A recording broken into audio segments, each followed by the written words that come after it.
So I think the title and the topic in general might surprise some people if you're new to my channel or if you are a regular viewer who might view me as a science-based coach. And it's true, I am loosely a science-based coach. I try to find evidence and trust in evidence. However, I have also noticed a lot of major problems with exercise science as a whole. And I think it's important to point out and address these issues because a lot of people are simply not doing that.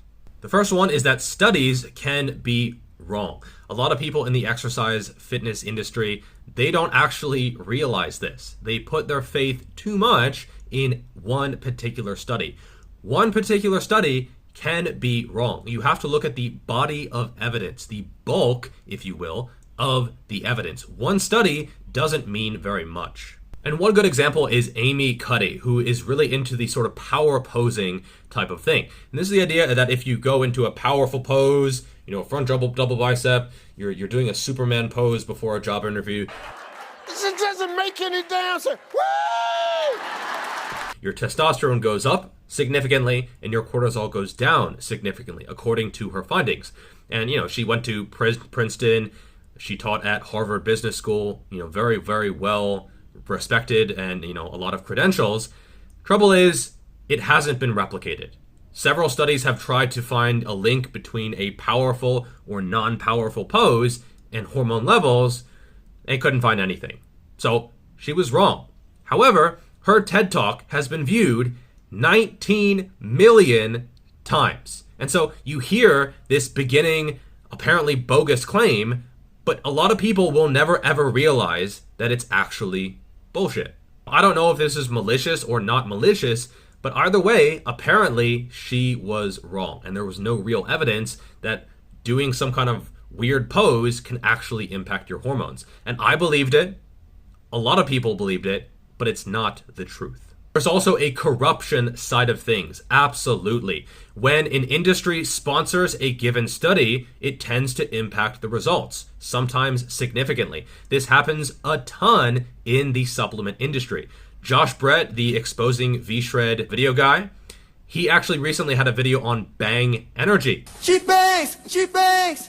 And whenever they sponsor a study, the study results are very, very favorable, not in line with the rest of the research. And so they sponsor a study, the results come out, but they're not legit. And this happens all the time. So it's not really as pure of an industry as a lot of people think or want to think. Next, studies can be misused or misinterpreted. A good example of the latter was Jeremy Etier, who completely misinterpreted a cardio study and came out with a video. Now, luckily, he retracted that video and apologized, but how many times does this happen? And it wasn't found out, and no one actually called him on it, and they're unknowingly spreading a lie. I would say this happens more often than people think. Studies can also be misused. I see this all the time with some kind of bullshit exercise program. Oh, you work out 30 minutes a week, get great results. They have citations. They have links to studies, but the studies don't actually support what they say. And if the study authors knew that their study was being used to support this hogwash, they would be livid, I'm sure. But there's nothing to stop someone from citing any particular study, even if that study doesn't really support what they're saying. And this happens at the highest level, even with people that I respect. When I reviewed the Renaissance Periodization book, I clicked on the citation, and that citation didn't actually support what they were saying. And this is with, very, very high level respected people that I respect as well, and yet the citation didn't quite add up to what they were claiming. And this happens all the time, to where, maybe it's something in the abstract that sounds good, but when you dig into the paper, it's not quite saying what they say it says. The next one is statistics. Now, there are three types of lies. Lies, damned lies, and statistics. Now, you can get a large number of different results just from manipulating the data. Let's say you do a study, and there's two different protocols. One protocol gets 1% of muscle gain in a year. The other study, the other side of the protocol, gets 2% of muscle growth in a year. Yes, one is twice as effective, and that sounds amazing. But they're both Absolutely terrible results. And this doesn't support anything that someone would say. And you can do this with a lot of different methods. Okay, you can drop out outliers. Who decides what an outlier is? The people running the study. Same thing for meta-analyses. The study inclusion criteria is completely up to the authors. They can include whatever studies they want to or disregard some other studies based on what they want to include. This means some studies, some meta-analyses say one thing, other ones say something completely different, sometimes exactly the opposite. And it's no wonder that the average person is straight up confused at what they should do in regards to their training, to their diet, to their supplementation, to everything. Because everyone is saying something completely different and they all have the data to actually support it. The relative youth and unreliability of nutrition science just adds to the confusion. Fats are a perfect example. In the 80s, scientists associated the saturated fats in butter and cream with heart disease, causing consumers to switch to margarine and shortening. When scientists later concluded the trans fats in those alternatives were more dangerous, people started avoiding fats altogether, resulting in the low and non-fat dietary trend in the 90s. That led many to increase their carbohydrates and sugars, which experts say helped cause the obesity and type 2 diabetes epidemic in America. And there's a lot of bias, a lot of corruption, a lot of sponsored meta-analyses by various think tanks and other bullshit organizations. And to the average person, it's not useful and they're just absolutely fed up with it.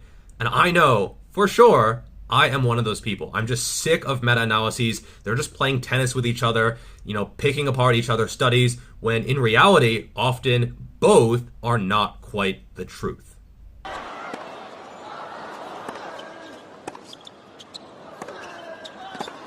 Ridiculous! Next up, you have average versus individual results. So a meta-analysis is a study of studies. A study is a study of multiple people. The more people, generally, the better. However, you are trying to find what works on average. And that is something very, very important that a lot of people don't actually think about when they are reading these studies. So some studies say that higher frequency training is better. Other studies say that lower frequency training is better. And in each of those studies, there's going to be a bell curve. Some people respond really well to low frequency training. Other people respond better to higher frequency training. There are all types. If a certain study says that higher frequency training is better, it simply means that it is better on average and that there are people in this whole range. You need to know where you are. If it's low frequency, if it's high frequency. This goes with anything. This goes with training volume. This goes with calories you should eat. This goes with protein per day. The 1.6 grams per kilo, that might not necessarily apply to you. For example, I have a friend in the fitness industry who consumes 1.5 grams per pound in protein, or 3.3 grams per kilo, which is way more than what science recommends and is way more than what I typically recommend. It is a ton of protein, especially considering he is natural. Do I criticize him? No, okay, because it's his choice and he's tried both. He's tried moderate protein, he's tried low protein, he's tried high protein, and he's settled on what gets him to his goals and what he's noticed helps him. Natural hypertrophy, he said he consumes 70 or 80 grams of protein per day, which is way on the low side. That's way lower than most science-based coaches recommend, myself included. Do I criticize him? No, because he's found that it works for him. And Alexander Bromley made this point really well when he had a video on German volume training, which is 10 sets of 10 with 1 minute rest at around 60% of 1 rep max, which is a lot of volume. A study found that 5 sets of 10 was better than 10 sets of 10. And on average, that makes sense because most people just can't recover from 10 sets of 10. It's a lot of work, a lot of volume, probably just beats you up too much. It's too much to recover from.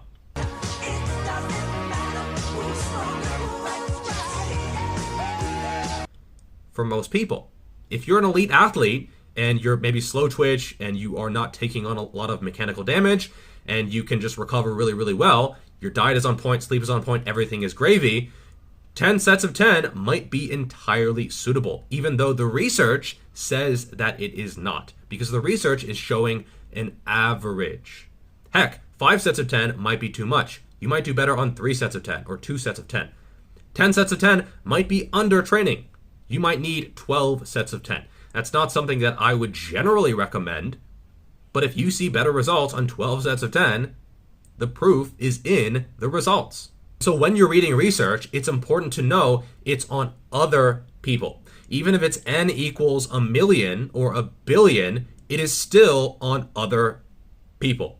And your own experience is going to have a lot more weight no matter the sample size that you are assessing or reviewing. If someone says, they present some evidence that is contrary to your own experience, that doesn't mean you necessarily need to change everything you do.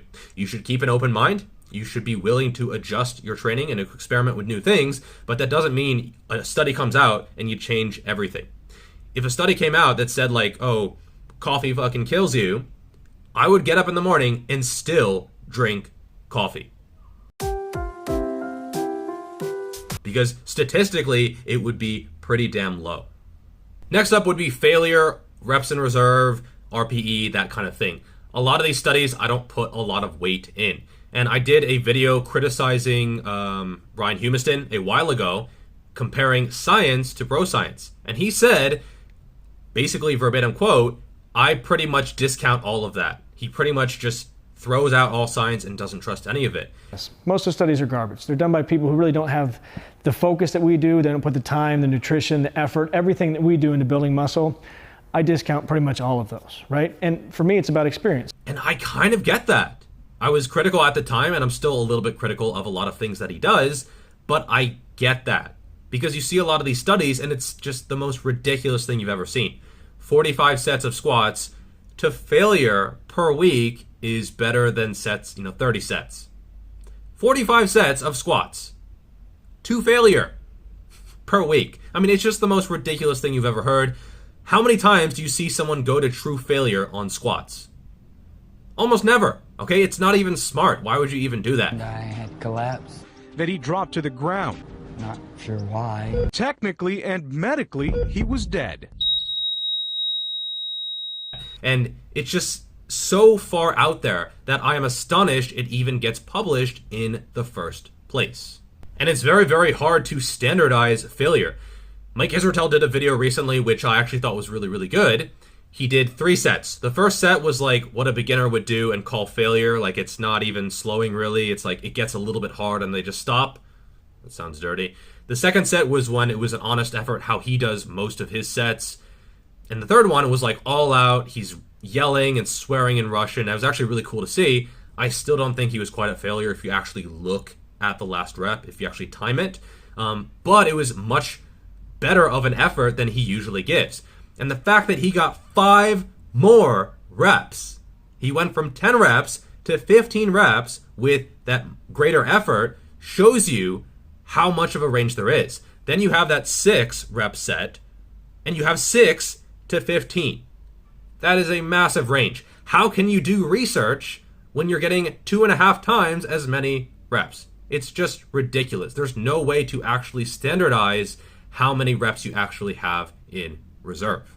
Number 6, and this is another one that a lot of people don't actually think about, when you are conducting science.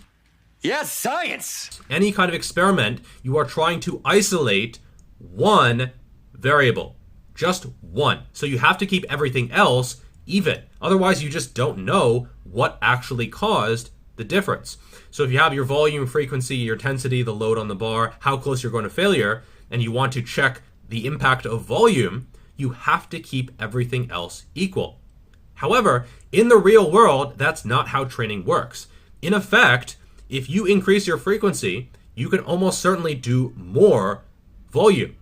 However, if you try to manipulate both of those in the study, you don't know if it was the frequency or the volume or the combination of both. Therefore, when you're doing a study, you have to keep everything else constant, which is not really very much applicable and applicable to the real world.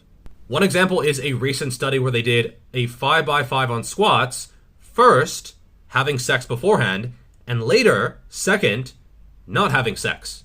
Turns out they gained 2 whopping kilos of strength by not having sex. So if you're an incel, this is great news for you.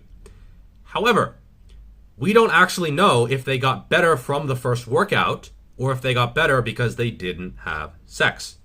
It's entirely possible that this 2 kilos in improvement, about 2% strength gains, was from the first workout, from being stronger, from being more familiar with the protocol, from being more comfortable, more relaxed, just better trained in general, or the fact that they just didn't have sex. And they could have had 2 groups, where one had sex first and didn't have sex later, and the other one was the opposite, but they didn't set up the study in that way. Therefore, you have no idea if it was the lack of sex or the familiarity with the training and with the protocol. It's just a badly designed study and has no meaning whatsoever. And here's another example on Brad Schoenfeld's, one of the biggest exercise scientists out there, Instagram. It says, this new study finds that the number of repetitions to fatigue at 80% of 1 rep max in the squat can be used to grossly estimate vastus lateralis fiber type percentage. It, to an extent, supports the use of the strategy to determine fiber type. However, the R is 0.38. 0.38, which is not very high. It means that, and someone said actually in a comment, is 0.14. This means that 14% of the variability in reps are explained by the fiber type. 14%. And Schoenfeld is saying this can be used even though it only explains 14% of the data? What a joke. If anything, this supports the idea that fiber type is not correlated with the number of reps that you get. And I know he understands statistics, and he says, it doesn't have a high correlation. So why would he even use it in the first place? If anything, it supports the opposite of what he says. Number 7 would be ridiculous protocols or exercise subjects that are not really going to have carryover to your training.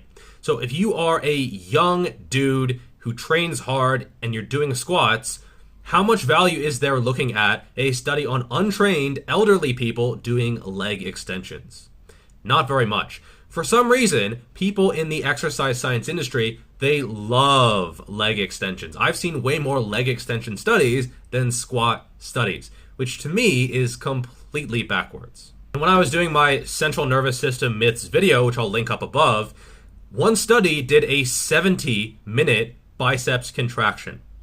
Yeah, 70, not 17 minutes, not 17 seconds, which is how most people train, 70 minutes, more than 1 hour of a biceps contraction. So as you can expect, the intensity was incredibly low. And it was a 5% maximum voluntary contraction. So MVC is basically flexing the muscle as hard as you can. 5% of that. It's like it doesn't even move because it's nothing. It is as close to nothing as it gets for over 1 hour. I don't know about you, but I don't really train that way. And whoever funded this study is just laughing at us. And who uses this study as evidence? It's gotten to a point where it's just absurd. Another study had people do 8 sets of 2 at 95% of 1 rep max in the squat and deadlift. It was on separate occasions, but still, 8 sets of 2 at 95% of 1 rep max. If you can do 8 sets of 2, that's not 95% of your 1 rep max. According to most charts and just most people, just experience in general, doing a double at 95% is a very, very difficult effort, let alone 7 more times. Okay, it's truly just ridiculous. 8 sets of 2 at 95%. Do you think Thor is going to go do doubles with 475 kilos in the deadlift 8 times? No, okay? It's just absurd. And some studies are well designed on trained individuals, but there are so many studies that I find that are just complete garbage. This is exactly what I would do if I wanted to troll people. If I wanted to troll people, I would set up studies that were like, 8 sets of 4 at 108% of 1 rep max. Let's see how they react to this one. Number 8 is often that it just confirms what people are already doing.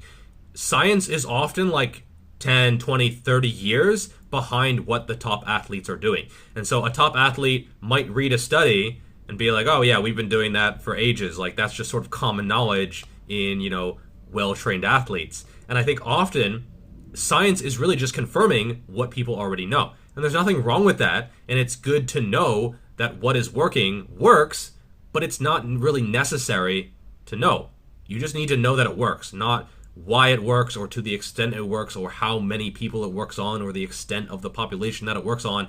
If it works for you, you don't necessarily need a study saying that it works. Even though I am loosely a science-based coach, I completely get why some people reject science. A lot of them don't read studies, read literature, put any stock in that kind of stuff. And I see why. There are a lot of people who have gotten very big, very strong, very muscular, very accomplished in the industry, achieve their physique goals without doing anything in a science-based way. I think science has a use. It can be very, very useful in general, but Jay Cutler didn't even count his reps. Okay, and it didn't really seem to hurt him not taking an overly analytical approach. So you might not necessarily need to use and apply science in your training. Number 9 are measurements. Now, one thing that they often use is a DEXA scan. And generally speaking, this isn't terrible. However, it's not nearly as accurate as a lot of people think. A lot of people say that DEXA is the gold standard when it is not all that great. For example, this guy, SSD Abel, I've actually consumed quite a bit of his YouTube content. He's a really, really good podcaster. Definitely check him out. I'll link his social media in the description below. What body fat percentage would you say he is? Most people in the comments are saying 10, 11, 12%. Occasionally people are saying 13%. A DEXA scan put him at 23%. 23% body fat. I hope we can all agree he's not 23% body fat. And this is a DEXA. This is what people put like 100% faith in. Another guy, Jacked by Science on Instagram, he asked me what his body fat percentage was. I would say he's around 10 to 11% in this picture. A DEXA put him at 7.5%. So he had the opposite problem. The Navy measurement put him at 9%. Calipers put him at 9%.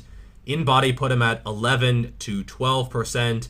And a home scale put him at 12.3%. So as you can see, DEXA is quite a bit off what the other measurements are suggesting.